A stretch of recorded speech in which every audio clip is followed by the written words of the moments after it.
We had quite the exciting weekend in NFL playoff football. I want to welcome in Steve Wyche from the NFL Network, was on the field for the game in Tampa. Thank you so much for joining me. Can't wait to get started on this. Oh well. Thanks for having me. I mean, what a weekend, right? I mean, the divisional round is always great, but for all four games, to end like they did, for three road teams to win, and for us now to go into the conference championships with no Tom Brady and no Aaron Rodgers. I mean, just what an incredible weekend, I know. Three of the four underdogs won it. It could have been right? four. They all came down close. Kickers coming in hot too. So I want to ask you, as a journalist, what was it like being on the field for that game? Well, yeah, I was at the Bucs Rams game. It was just Hmm. insane because for 2.5 quarters the Rams dominated. And then you go down there in the fourth quarter, and all of a sudden the Rams start giving the ball away. I mean, just Hmm. fumble. And the GOAT, you give him opportunities with 6 minutes left, he's going to make something happen. And then when they made that, Leonard Fournette scored the touchdown on the 4th and 1, you're like, okay, here we go. There's no way the Rams are going to come back from this. And then Matthew Stafford, just as cool as a cucumber, throws two dimes to Cooper Kupp, who's wide open on both. And it's like, whoa. So the whole stadium, Hmm. like, it just sucked the life out of the stadium down in Tampa Bay. But you're like, wow, we just saw something incredible, which also could be the last game that Tom Brady ever played. So there was just a Hmm. lot of things going on in the heat of that excitement. But again, to see a whole stadium that's just like, oh, and you're just And like, wow, Matthew Stafford, this is something great. Just the contrast and energy right there was very interesting. yeah, and you touched on it too. It might be Brady's last game. If you were to witness that, what was that feeling? And were there whispers about it after the game? I think I've witnessed now about four of Tom Brady's last games. It's so, a good way to so put it. yeah. So it's look, if that's it, just anybody who's fortunate to ever watch the guy play, especially in big moments, Super Bowls. I saw him. I was there on the field when they rallied to come back to from 28-3 against the Falcons. I think I've done every Super Bowl he's played just about. Um, you understand, like, we often do not appreciate the greats until they're done, Mhm. right? Like, people in Pittsburgh or whatever might not understand what Ben Roethlisberger meant to that franchise, but now that he's done, now that they won't have him, they're like, okay. And then what comes next? You might be like, okay, like, we really love that guy. He was really, really good. So, if that was it for Tom Brady, just what an incredible way for him to have to go out. He didn't win it all, but he was the same Tom Brady I saw 10 years ago doing the magic things that he did. So, yeah, I mean, that's something I'll always treasure. As just as a sidebar, as you mentioned, you never know what you're going to get next. Thoughts on Mac Jones in his rookie season in New England after following in the footsteps of Tom Brady? Yeah, I mean, big for him because, first off, that shadow of Tom Brady up in New England, you're never going to escape it, right? Maybe 20 years from now, just like, Steve Young had to live in that shadow of Joe Montana in San Francisco for all those years. And Aaron Rodgers was able to kind of pull out of Brett Favre's shadow pretty quickly. But, look, Mac Jones, he had kind of the year buffer, where they had Cam Newton and everything. But the fact he came in as a rookie and played as well as he did on a team that was pretty darn good says a lot. Now, at the end, that final month or so, they weren't playing great football, and it cost him in the first round of the playoffs. But, Mac Jones looks like the real deal. And we'll Mhm. see how things progress year to year when teams get more tape on him, when they get more tendencies on him, how he evolves and he elevates. But, kudos to him for coming in. Again, you're never going to escape that shadow of Tom Brady. You're going to have to deal with the coaching of Bill Belichick and playing up to a standard that's set there in New England and doing it so quickly, again, says a lot about him and the work he put in to succeed. Hmm. And when you look at the way these games finished out, they were so close. I would never want to bet the spread on those ones. But when you look at how they finished out, do you think that the better team won in each of these matches, or was it too close of a matchup to even determine?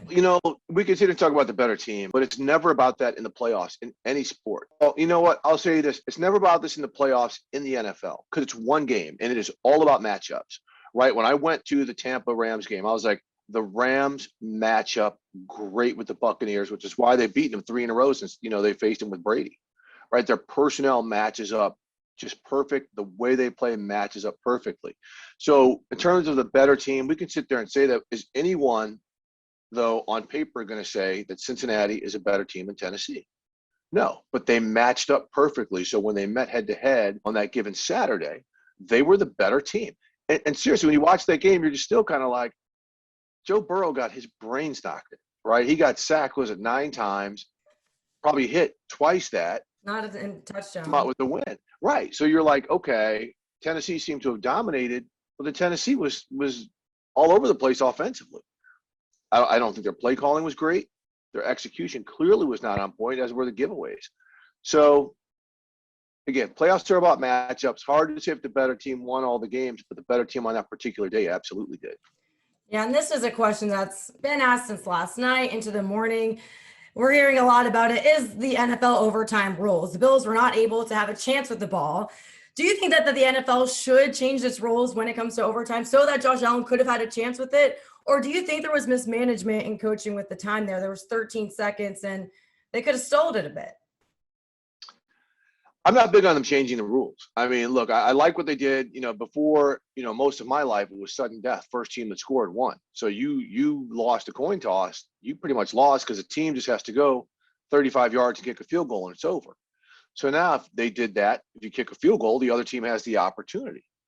But, the one thing we do see is if a team comes back, like let's say that the Buccaneers were able to get that game in overtime, they had so much momentum and so much crowd with them. Their odds were probably going to be with them had they won the coin flip. We saw it a couple of weeks ago when the Rams played the Niners, and they rallied from 17 down. They had all the momentum in the world. Even though that game was in LA, it was a 2/3 49ers crowd, so they had all the momentum. So they got in overtime and bang, and they won the coin toss, and they got in there and won it. So I don't believe. I mean, I'm almost tired of the NFL changing the rules. And this is something. 13 seconds left. I thought the Bills should have squibbed the kick. I mean, that would have forced a return and probably burned some clock. But again, that's all in hindsight. It was such an incredible moment, and the hype and the energy. But look, you let them drive and run the plays they did in 13 seconds. We saw the Cowboys couldn't pull it off for one play. That's on the defense. And then to go ahead and get murked like they did in overtime, I mean, it is what it is. You make the play or you don't make the play. So tough way to go is what Josh Allen didn't get the ball, but he had the ball those final 2 minutes, and they had it for the previous, 3 quarters plus to do what they needed to do to win the ball game. Mm-hmm. And you mentioned the 49ers Rams. They will be facing off again in the conference championship. 49ers have won the last 6 in a row against the Rams, but the Rams looked phenomenal. But they had many costly mistakes. So will it be different this time when they face the 49ers? I actually think, is it 6 or is it 7? Oh, maybe it's 7. I think I'm not sure. I may be wrong, but it's hard to say. I'm just looking at it like the way the Niners are playing right now, right? There was no surprise to me that they won that game in Green Bay because the style of football they play translates to cold weather. The cold weather affected the Packers more than the Niners because the Packers throw the ball more, right? And so, look, I've seen just about every game and covered just about every Packers-Rams game for the past, 3-4 years, however long it's been since they've been on this run. And they're all kind of the same way, where the Niners are a little more physical on their defensive front, and that gives the Rams problems. And they seemingly always win the turnover battle, which was the case a couple weeks ago when that game went into overtime when Stafford had some bad picks. And so if the Rams play a clean game, remember these 2 playoff games, Stafford hasn't thrown a turnover. They gave it away on 4 fumbles against the Buccaneers. But if they play a clean game, they've got an absolute shot to beat the 49ers. But again, the style, we talk about matchups, the style the Niners play, even though they run the same exact offense as the Rams, the physicality with which their run game works, and then the playmakers in their run game with Eli Mitchell and Deebo Samuel, who's to me the most incredible player in the playoffs, as much as we love the quarterbacks. It is going to be a tough out. It's really going to be a tough out for the Rams. So again, a toss up, but this game is just going to be blood and guts. The Rams are tired of losing. They're tired of hearing about it, and losing 3 times to the same team in one season, it's actually tough to do. So again, it's going to be the NFC Championship. It's going to be great. Yeah, we saw phenomenal, ridiculous quarterback play over the weekend, but Jimmy Garoppolo has received a mixed bag of praise and criticism during his time in San Francisco. George Kittle spoke highly of him after they beat the Packers, his team's behind him. Do you think the criticism is valid, or do you think he's a Super Bowl contender with the 49ers this season? Well, he's look, Jimmy Garoppolo is perfect for what the Niners do, right? They Yeah. don't ask him to do a lot, but you watch him in the clutch. He plays well. Now, he threw the pick late against the Cowboys game to give Dallas a chance, but he does what they need him to do, right? They're not asking him to do what the Bills asked Josh Allen or the Chiefs asked Patrick Mahomes to do, but he plays within the parameters of that game, of the game that the Niners, play, the style that they play, and he does it pretty darn well. I mean, they're a run-heavy team. Everything is based off the run action. But again, he's a really good player. And to me, this is the most overlooked story in the playoffs as far as that Jimmy Garoppolo is probably not going to be with the Niners next year. I mean, they pretty much made it clear that they are going to trade him in the offseason so they can play Trey Lance. I think even if they win a Super Bowl, that is a legitimate possibility just because the Niners want to go ahead and do some stuff with Trey Lance who might allow them to open up their offense a little bit more. So the fact that he is operating at this level, knowing that he's kind of along for the ride, to me speaks even more. I'm a huge Jimmy Garoppolo fan, all right? Speaks even more about what Jimmy G is able to do mentally and to compartmentalize. And the only real issue with Jimmy Garoppolo is durability. The guy gets hurt every year. But to think that he's doing this while playing with a bad thumb and a bad shoulder, I mean, the dude is nails, So, again, it's going to be a great, great game next week against the Rams, and we'll see if he gets to the Super Bowl when that storyline I just talked about will be on volume 11. I like that. And you were dead on. I mean, it is an underrated storyline. And as you say that, I know I'm already like making a note. I'm going to clip that, tweet it, because I know it'll be a hot one. But when you look at how Matt Stafford played, phenomenal. It might have been the greatest game of his career thus far. Do you think the 49ers will be able to put enough pressure on him after he just balled out against the Bucs? 49ers put pressure on everybody. I mean, they put pressure on him, when they played early in the regular season. They put pressure on him, at the end of the regular season, when they came back from that overtime. Gosh, I think they sacked him 4 or 5 times. They sacked Dak 5 times. They sacked Aaron Rodgers 5 times. I mean, Eric Armstead and Nick Bosa and Samson Ebukam and what they're doing with some of the other rotational tackles in there. Arden Key's been fantastic. They're going to put pressure on them, and they do it with 4.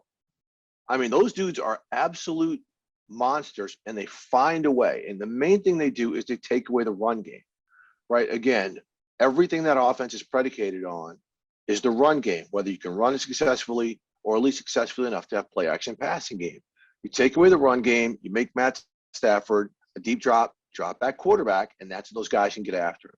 So if the Rams can run the ball like they did in the first half of that game late in the season, remember they were up 17-0, then they've got a great shot to win this game. I mean, the way Matthew Stafford's dealing right now, I mean, he's been ridiculous in the playoffs. But if they kind of get back into that pattern where they let the Niners defensive front start slugging away, it's going to be a rough go. Yeah, and those mistakes at the end also were costly.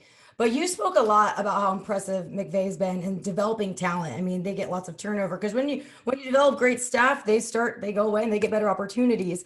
How significant is that type of leadership when it comes to a playoff push and what it's doing for them right now? Well, I mean, it's significant in 2 ways. One, because the Rams trade away all their first and second round draft picks to get superstars like Von Miller and Jalen Ramsey and Matthew Stafford, right? So they're picking each year from like the 3rd round up. So you have to draft, and you're drafting, specific types of players. Like you see the Rams kind of churn through safeties and linebackers, but then they develop them, right? So Sean McVay does a great job of hiring coaches that develop talent. And that is a hard thing to do on an NFL calendar when you're game planning week to week. So most of this development has to come in the offseason and in practice when these guys are like on the scout team, right? When these receivers who they're developing, like Van Jefferson or this, when they're going up against Jalen Ramsey, right? That helps them, right? When these DBs are going up against Cooper Kupp and now Odell Beckham, and when he comes back next year, Robert Woods, that helps them develop. So that competitive nature that they have, along with the great coaching. I mean, their position coaches are just phenomenal. Their D-line coaches, other than maybe the Niners, Chris Kuceric might be the best D-line coach in the NFL. Ejiro Evero, their secondary coach, one of the best in the NFL, developing. They're starting two backup safeties. Nick Scott and Terrell Burgess are not their normal starting safeties. And they're killing. Nick Scott has been just ridiculous the last 2 weeks. So being able to constantly coach your coaches, to develop players, and to keep a synchronicity when they're churning out coaches. Remember, they're losing coordinators to head coaching jobs and position coaches to coordinator jobs every year. And to keep that synchronicity going and to develop those guys while you have top-end talent, that's a hard skill to do. So Sean McVay deserves all the roses that are constantly thrown his way. Yeah, and just 3 hours after the Rams pulled off that win against the Bucs, a phenomenal game happened in Kansas City. We saw phenomenal quarterback play between Josh Allen and Patrick Mahomes. And now the Chiefs are going up against the Bengals. The Bengals were able to beat them in week 17, but Joe Burrow wasn't able to get a touchdown. He had an interception, sacked 9 times. Do you think that his offensive line will be able to protect him? And if they can't, do you think they can still pull off a win, even if he's getting hit all the time? It'll be tough. Like if they played the way they did against Tennessee, they're going to get blown out. And the reason why is Kansas City can put points on the board. Tennessee could not score. Again, their offense is all over the place. You bring back Derrick Henry, yet you open the game with a pass, it turns into a pick, right? If that happens in Kansas City, that's Patrick Mahomes at quarterback, and that's Travis Kelce or Tyreek Hill or Pringle or all of these other weapons who are catching balls, right? Kansas City is not going to, and if Kansas City, they've got the talent to overcome a turnover or two, right? Tennessee does not, the way that they play. So they cannot let Burrow get beat up on the way he did just because Kansas City, is going to put points on the board. And that's just a tough road to hoe, especially if the Bengals fall behind by, like, let's say a touchdown or 10 early, then they're really going to dial it up. So no, they've got to protect much better. They've got to run the ball better. But I'll tell you what, Joe Burrow is like rapidly becoming my favorite player in the NFL. I love his toughness. I love his leadership. I love his connective tissue to the rest of his teammates. And it's, I just don't see, and then the fact that he just takes the pounding and just gets right up and keeps dealing like he's dealing. How can you not love the way that he plays? Yeah. When covering Ohio State, he didn't even get to start there, but he made an impact. The team loved him and he is loved by everyone. So I think that he is the future in Cincinnati, whether or not it's this season. But when you look at that matchup, do you think that it was the Titans just not showing up, or did the Bengals soldier through it? Who was more responsible for the outcome of that game? I think both sides can be right. The Titans showed up. They tried to get it going later in the game, but they just were so out of sync offensively. Defensively, they were dominant. The way they got after Burrow, they broke down on some plays, and that big play talent for Cincinnati showed up. That's the one thing. You can't make a mistake, with T. Higgins and Tyler Boyd and Jamar Chase and Joe Mixon. They will make you pay, because their explosiveness. But again, I'm watching the Titans like, this isn't what we saw the past few weeks. The aggressiveness didn't look there from the jump. I know King Henry is King Henry, but Dante Foreman was playing really well the past couple months. There was just no flow. And again, part of that was the giveaways. You give the ball away, it ruins your offensive flow. You have penalties, it ruins your offensive flow. So that's what happened offensively.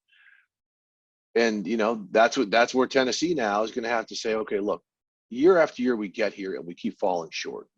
What do we have to do to get over the hump? They thought Julio Jones was going to put him over the top this year, but he was hurt all year. And when he was in, he really wasn't, the Julio Jones we were used to seeing. So what's the next move by the Titans? Because teams like the Bengals are coming. There's some other teams in the AFC that might be able to start clipping. The Colts, God, they drove me crazy. I thought they were a great team, and they just petered out, when the most important things they needed to do, they didn't do. So there's going to be some other teams coming. So Tennessee, they're going to be there, but they've got to figure out, ways to do something different. And outside the playoffs, outside the end of this season, it gives us a lot to look forward to. with the teams not currently playing. And you touched on a little bit, quarterbacks could be making moves right now, whether or not they're retiring or making a change. Where do you think some of those big names will go? Russell Wilson, Aaron Rodgers, will Tom Brady stay? What transitions do you think we'll see at quarterback next season? Well, I think the initial domino is going to be one, if Aaron Rodgers decides to come back, Tom Brady decides to come back. But the big domino is who's going to make a play for Deshaun Watson, right? Let's say Deshaun Watson ends up, probably not in Miami now. But let's say the Steelers get involved. Let's say somehow the Steelers decide to break tradition and make a big move for Deshaun Watson. Or let's say Russell Wilson gets traded somewhere for a couple picks. That team flips those picks for Deshaun Watson. And now we've got Deshaun Watson up in Seattle with DK Metcalf and Tyler Lockett.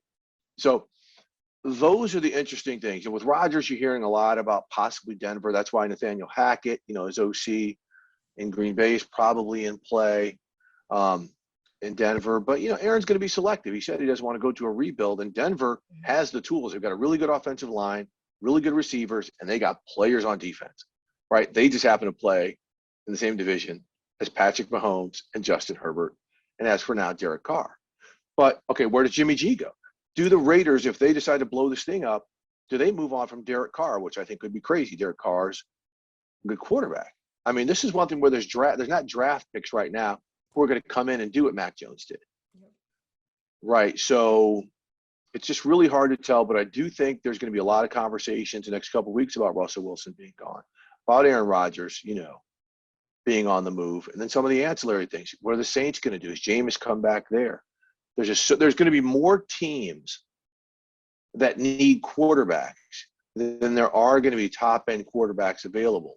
So, and if you are the Buccaneers and Tom Brady says, this is it for me, you tear it down, clean up your salary cap, kind of go through what the Falcons did last year. Like, we just have to try to stay competitive while we try to clean up the salary cap issues, or do they go for broke again? It's going to be a really interesting cycle with some of these top-end executive decisions that have to be made. And speaking of executive decisions, there's also many head coaching vacancies. You've been covering that a lot. Which landing place is the most intriguing to you? Denver. Yep. Denver's the most intriguing because, if Nathaniel Hackett goes to Denver, does that entice Aaron Rodgers to say, okay, look, you guys just trade me here. Let me try to redo what Peyton Manning did. Win a Super Bowl for one franchise, try to go win another one. Plus, you get me out of the NFC. I think Denver, because of what I just said, and they're going through an ownership change. They're getting ready to have a new owner there in the next couple of weeks. So that's going to be an interesting scenario. Just talking to some people, because we think some of these shoes are going to start dropping this week. And so, what's going to happen in Minnesota with their GM and head coach? And would they go ahead and bite the bullet on that $40 million cap hit they could take if they cut Kirk Cousins or move Kirk Cousins? Or are they going to keep him around? But I also think the Raiders is very intriguing. I'll say, other than Denver, the Raiders might be the most intriguing to me because we saw them make the playoffs this year. Were they playing on emotional energy like the Angels in the outfield? Or do they have kind of the nucleus that can make this, a long-term play? And Mark Davis has already fired GM Mike Mayock. What's he going to do there? If he goes after a Jim Harbaugh or someone like that, are they going to give this coach all-encompassing power? Or do they see what just happened with John Gruden and say, well, it actually was working, but he got caught up in some other stuff?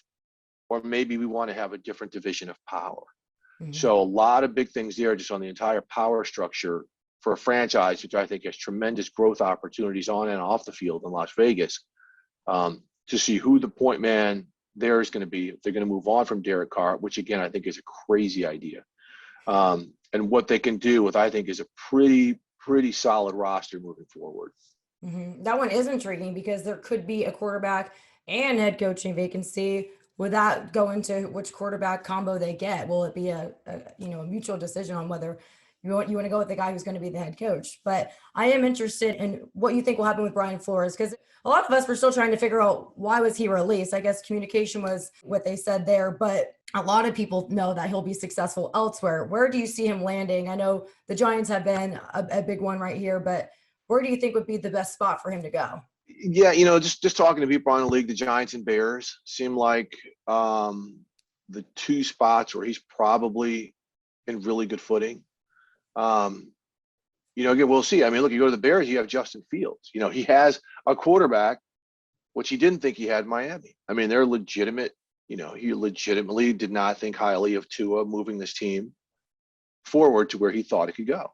He's got defensive pieces in Chicago. He has a quarterback, but they have no run game. They've got offensive line issues. So there's a lot of things they have to address, but there's a new GM in play, which can do that, so, it's just interesting, Brian Flores, some of the things you hear that happened out of Miami with his communication with other coaches, the fact that he just really couldn't keep coaches, stability among his staff, whether, those were rifts or whatever. We've seen coaches get, other coaches get more patience from ownership before they make that move. But clearly this became something that was a wedge between the GM and the head coach that the owner didn't think could be bridged. Maybe they tried to bridge it during the season. I don't know. But Brian Flores is a good football coach. He is a good football coach. And maybe some of the things that didn't work in Miami, they can work elsewhere. Maybe, we've seen coaches grow. We've seen coaches evolve. And we've also seen coaches go to different teams. Bill Belichick going from Cleveland to New England, where there's just a better structure in place for what they want to do. So, I wish him well if he gets an opportunity. But there's a lot of people being interviewed. And, look, and nothing against Brian Flores whatsoever. I don't have a ton of faith in a lot of these teams' owners to always hire the right guy for the right reasons. That was what I wanted to finish with is there's a lack of diversity of coaching in the NFL. And I know that's a topic you're passionate about. Is it hopeful? Do you think that there are some strong candidates that could get a spot in the NFL this season, or do you think it's a long ways away? There's a ton of strong candidates. There's always been a ton of strong candidates, and all the stuff about not having people in the pipeline is the biggest crock that ownership and people push. I mean, okay, so he's a defensive head coach. Well, defensive head coaches can't win. Bill Belichick's a defensive head coach. Mike Tomlin's a defensive head coach. Now, you look at the Final Four, and you're like, well, okay, when push comes to shove, you got to get an offensive head coach who come from the Shanahan-McVay tree. But no, I mean, look, Eric Bieniemy, Jim Caldwell, Todd Bowles, Byron Leftwich, Raheem Morris. There's so many other talented people whose names aren't necessarily out there in forefront, or they aren't necessarily coordinators. Harold Godwin, who's also the assistant head coach, down with the Buccaneers. Thomas Brown, a rising star, who's a running backs coach for the Rams. He's 35 years old. You talk to this dude, and you're like, okay, like if he's a typical Sean McVay disciple, right? And it's kind of like, maybe if he was a white dude, he'd already be getting more than one head coaching interview. But because he's, a black dude and he's a running back coach, for whatever reason, he's only had one. But the fact he got one, I think, says something. So, again, I'm not buying this lack of candidates and this and that. There's a lot of good leaders, right? The reason why Sean McVay and the reason why Kyle Shanahan are great coaches is not just because they're offensive schemers and play callers. It's because they coach coaches to develop players and communicate. Again, you hear me talk about this connective tissue throughout their organization better than most coaches in the NFL. That's why they succeed. And that's why they're going to continue to develop coaches who succeed. And there are plenty of those types of candidates out there, regardless of their racial makeup. A lot of times, owners, they just want someone who looks good at the press conference or can coach one side of the ball really well, instead of somebody who can lead men with a short-term and long-term plan. And that's how come we keep on having 7 and 8 coaches fired every year, and they're pretty much the same owners looking to replace them every 3 years. That was going to be my next question was, do you see a trend in it being the same teams following that suit where they're not? It is. The Dolphins are always in the coaching search. The Giants are always in a coaching search. The Bears, it's the same teams. It is the same teams. You don't see Pittsburgh. You don't see New England, right? I mean, the Niners were in that cycle for a while, but they found their guy. Yeah. It is the same to Houston. It is the same teams over and over, which tells you maybe it's not the coaching, maybe it's not the general managing, maybe it's the people making decisions on who they're hiring to lead their ball clubs, or maybe it's the environment of those clubs that's not giving those guys to necessarily win ball games. Mhm. And in your conversations with the coaching carousel that we're seeing, are you hopeful this season? Do you think that changes could be made right now? No, Mm. I'm not. I mean, look, I'm not beaten down. I do look, and this is not an NFL league office issue, right? The league office issue is saying you have to interview multiple diverse candidates from outside of your building. Because remember, teams, they would just interview a black tight end coach and then go hire John Gruden. That's the sham that the Raiders pulled before they hired Gruden. So now the NFL is saying you have to hire people from outside of your building. So maybe you can find the next Mike Tomlin. Back when Tomlin was hired, okay, I'm old enough to remember this. It was Russ Grimm or Ken Whisenhunt who were going to get that job. And all of a sudden, Mike Tomlin came in from the Vikings after 1 year being there DC, and they were like, oh my God, this guy's something else. We're going to hire him. So, some of the measures that the league have set up, besides the Rooney Rule, are really there so these people, these coaching firms, these search firms and all this can find somebody who they deem proper to lead. But again, it's the same people making the same hires, which always aren't for the right reasons for long-term success. And which is why, look, you lost 2 black coaches. Now you have 1 black head coach and 1 Latino coach, Ron Rivera and Mike Tomlin. So you hire 2 black coaches, you're back to where you started. And so I just, is there going to be a net gain? I'm not optimistic.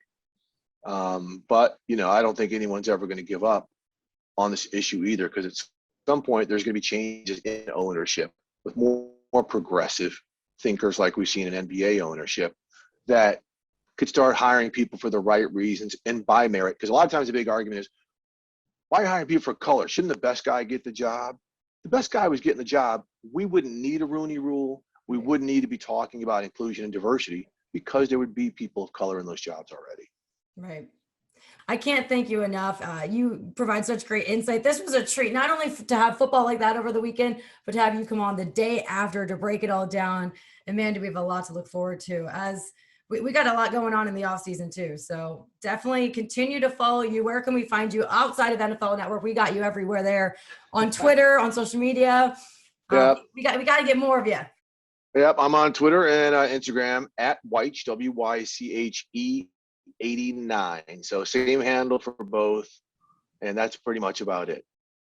Well, thank you so much. I really appreciate it, and I hope to do this again. It was great. Sounds good, Stephanie. Thank you so much for having me. Thank you.